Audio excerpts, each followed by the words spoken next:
Hey guys, so today I wanted to share with you how I use picture books in my middle school classroom. So just as a reminder, I teach 7th grade English, and I've been wanting to do a video for a while about the different ways I use picture books. Some of these I've gotten ideas from Instagram. Pernell Rip has a really good page on her website that has lists and lists of picture books that you can use. So I really wanted to just kind of detail the 4 main ways that I use picture books in my classroom. So the first way I have used them is teaching AEC. And for those of you who have to teach some form of having students write, use evidence and commentary, we use AEC at our school, which is assertion, evidence, and commentary. I know other people use ACE or race or races. It's the same concept. So when I first introduced this to students, we start out with small sections of text, and one of those small sections is using a picture book.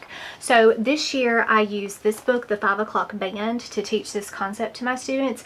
Worked out really well. I had a question that I came up with about what does it take to be a good leader, because our main character in the book loses his band and worries that he's not going to be a good band leader, and he goes around town in New Orleans to get some reasons why he can still succeed, and he gets 3 things. So it worked out really well for me wanting to get my students to get 3 pieces of evidence and use 3 pieces of commentary to go along with that when they were first starting using the AEC format. So that's one really good way to incorporate a picture book and have your students kind of focus on and analyze it in a way that is helpful for them going forward before they start using more difficult text in the classroom.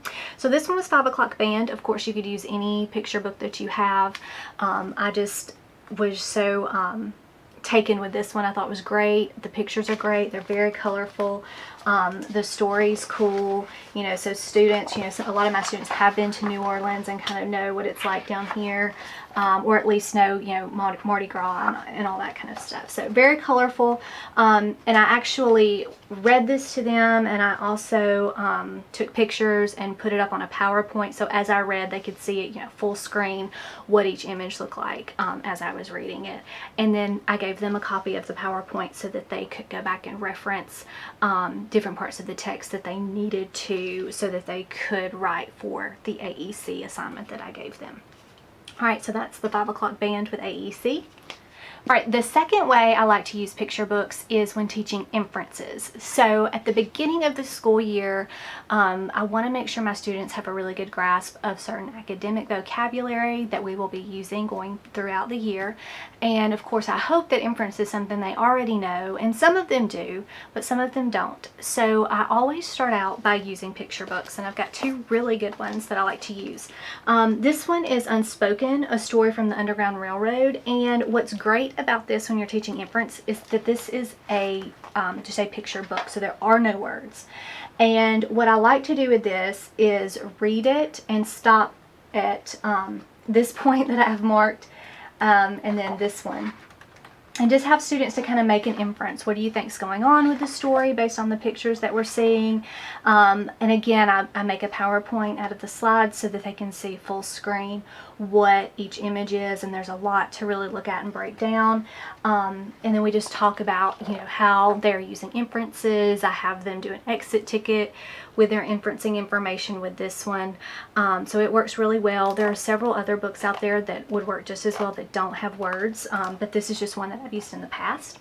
The other book that I like to use is The Stranger, and this one does have words in it, but it works well for after we've kind of introduced what inferencing is and we're still practicing with it, but I don't want to get into a long text. This is kind of the culminating thing for me to know, all right, are we ready to move on to something that's longer?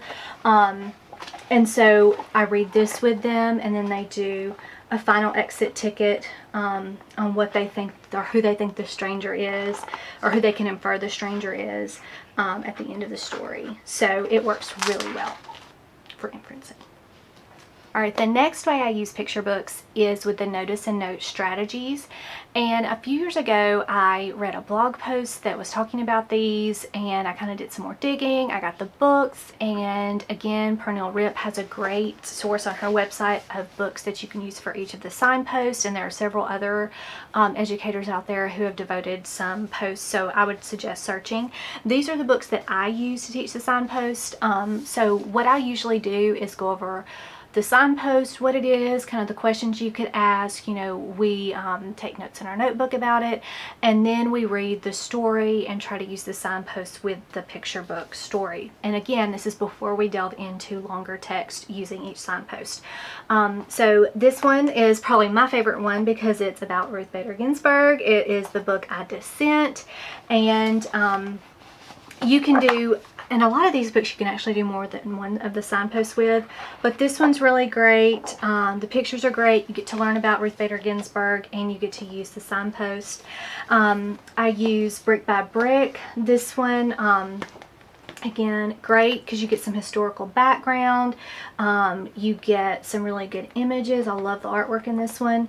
And at the end, it's kind of got a really good summary about slaves being used to build the White House, which is really interesting that we can talk about with students too after we read. And so I like that both of these kind of give a little bit of history along with the ability to use the signpost and helping them kind of delve into the books a little bit more.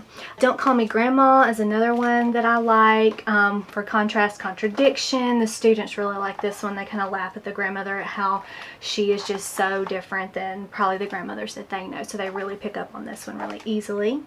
And then What You Know First is a really good one. The pictures in this one are very different. You know, it's not as colorful, but I think the story really kind of resonates with them because it's so, it is something that they can all relate to in the end, even though they may not relate to this Depression era family that lives on this farm. But knowing something first is something that they all kind of can think back to, because they're middle schoolers. And then the last two I like to do with the signpost, what do you do with an idea? This one's a very popular one, so I'm sure you've seen that before. But the idea, of course, you know, changes over the course of the book until it turns into something, you know, kind of great and wonderful and colorful. So this one, and then the last one I like to use is the Yellow Star. And again, this is another one that kind of ties in some history about World War II and Denmark's role in that. And a lot of those students don't really know anything about Denmark and their place during the war. You hear a lot, obviously, about Germany or America or Japan as far as like middle school literature goes. So this is a good embarkment into who else and how else were other people affected than the major ones that they usually see in literature. So the Yellow Star, which is really good. All right, and then one last way I like to use picture books in the classroom is to teach different text structures. So, you know, I know text structure usually obviously deals with nonfiction or informational text, but an easy and accessible way to get students to kind of link that to nonfiction is to use picture books. So like, for example, Problem and Solution. Uncle Jed's Barbershop is a great one to use because there's a clear problem and he has a clear solution that's involved. Sequence of Events. This is a house for a hermit crab, and it is obviously something that the students can easily map the events because it goes like month by month, so they can get a good grasp of that.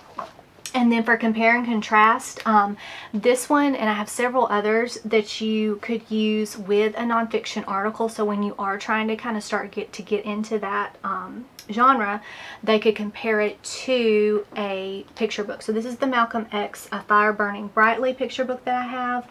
And I have students compare this to one of the Common Lit articles that they read on Malcolm X. I also have one on Claudette Colvin and Ida B. Wells that we look at. So it's a really good way to kind of bridge that gap and make it a little bit more difficult before it gets really difficult for them with some of those harder nonfiction texts. And again, I've found a lot of ideas of this online on different teachers' blogs, so there's all kinds of books that you can use for this.